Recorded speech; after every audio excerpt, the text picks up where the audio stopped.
Hi, my name is Ed Vatch. It's an honor to be inducted into the 2019 IWCOA Hall of Fame. Great to go through those memories again from years past and pulling out the old newspaper clippings and stuff.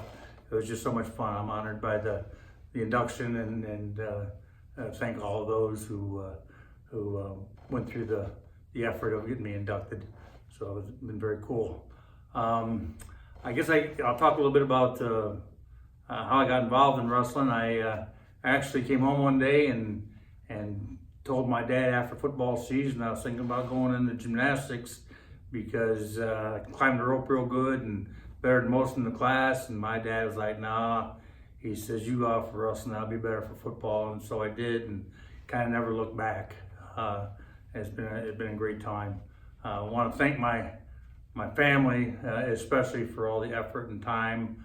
My dad was relentless in terms of getting me and a bunch of my teammates to tournaments every weekend. He was just a phenomenal guy, and he was always there for us. And just about every tournament that we went to was because he drove us there and got us there.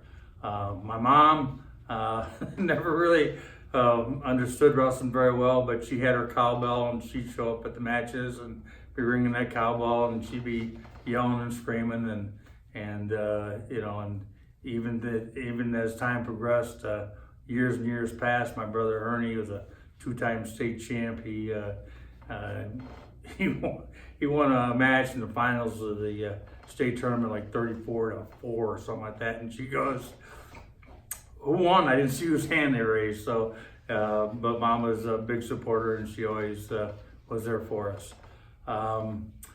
My wife has been instrumental not only in I didn't meet her until after I was done wrestling collegiately, but I was there when she was there when I was doing some international stuff, and there through my whole stint as a coach at Northern Illinois University. Just a phenomenal woman that was always there for me and supported everything that I've done, not only in wrestling but in other ventures in my life. I've been very fortunate to have her. It's been 43 years now, and so it's gone by quickly. As I got started in wrestling, I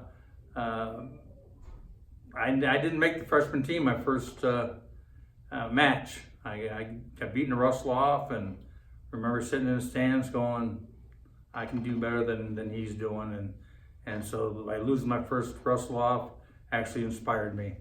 Went on to win the state tournament. Had 3 points scored on me my senior year as a total. That was the total count against me. Won Big Ten a couple times. Was ranked number 1 in the country before I tore my knee up in the Big Ten finals. Second Olympic trials in '72. Actually wrestled the same guy that Dan Gable wrestled in the Olympic finals in '72, and I beat Ruslov Sriliev from Russia in a dual meet up in Madison, Wisconsin. That was a big highlight for me. Got a great family, great wrestling family. I had 3 brothers. They all wrestled, as I mentioned earlier. Ernie was a 2-time state champ. Gene went down state 3 times, and my brother Earl was an excellent wrestler, and he ended up going and playing football, or at least he took a scholarship at the University of Illinois years past.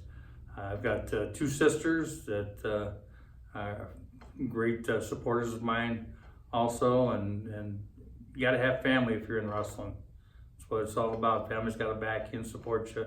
It's not an easy sport. It's a tough sport, but it makes it tough.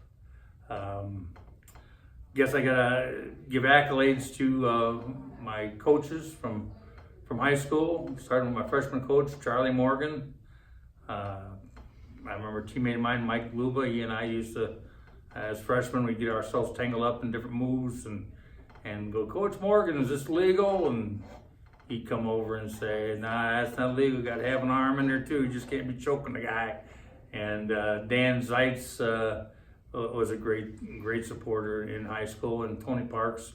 I talked to him just recently, and he couldn't make it out here this week, but he made sure that he got a hold of me and told me how proud he was of me, and he was a great supporter. You know, sometimes you got to have people that motivate you quietly, also that get you motivated within yourself. And I thought Tony Parks did a great job of that, and had some great teams. He's a Hall of Fame member also.